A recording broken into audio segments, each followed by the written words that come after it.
வணக்கம் நண்பர்களே, இன்றைக்கி நம்ம என்ன பார்க்க போகிறோம்னா ஸ்லைட் ஆப் மூலமாக மணி எப்படி ஏர்ன் பண்ணுறது ஏற்கனவே சொல்லியிருந்தேன். இப்போ பார்த்தீங்கன்னா எனக்கு வந்து 50 ருபீஸ் ஏர்ன் ஆகிருக்கு. நான் அதை வந்து பேடிஎம் வழியாக எடுக்க போகிறேன்.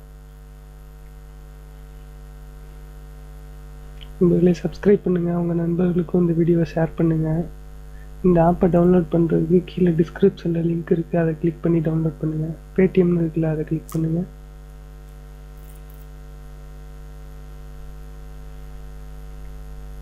நீங்கள் டைரெக்டாக ரீசார்ஜும் பண்ணிக்கலாம். இதிலே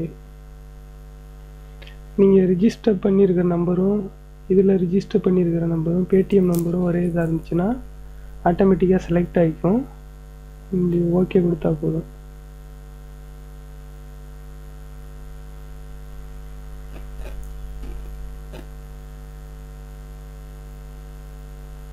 இப்போ பார்த்தீங்கன்னா 50 ருபீஸ் சென்ட் ஆயிடுச்சு. அதுக்கான மெசேஜ் இப்போ இன்னும் கொஞ்சம் நேரத்தில் வந்துடும். மெசேஜ் வந்துடுச்சு.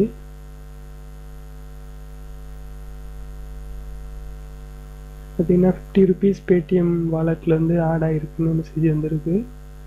50 ருபீஸ் நம்ம பேடிஎம் அக்கௌண்ட்லேயும் பேடிஎம் வாலெட்லேயும் ரீசார்ஜ் பண்ணிக்கலாம். அப்படி இல்லாட்டி பேங்க் அக்கௌண்ட்டுக்கு ட்ரான்ஸ்ஃபர் பண்ணிக்கலாம். அந்த வீடியோலாம் நெக்ஸ்ட் வீடியோவில் நான் போடுவேன், அதை பார்த்து தெரிஞ்சுக்கோங்க.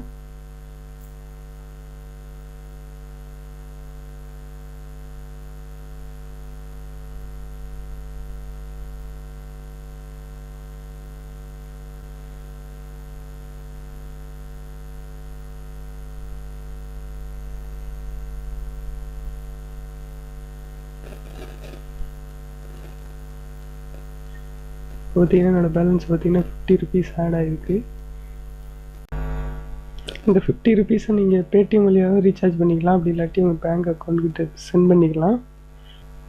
பேங்க் அக்கௌண்ட்டுக்கு எப்படி சென்ட் பண்ணுறதுன்னு நெக்ஸ்ட் வீடியோவில் பார்ப்போம். தேங்க்யூ ஃபார் வாட்சிங். Subscribe my channel and share this video. Bye friends.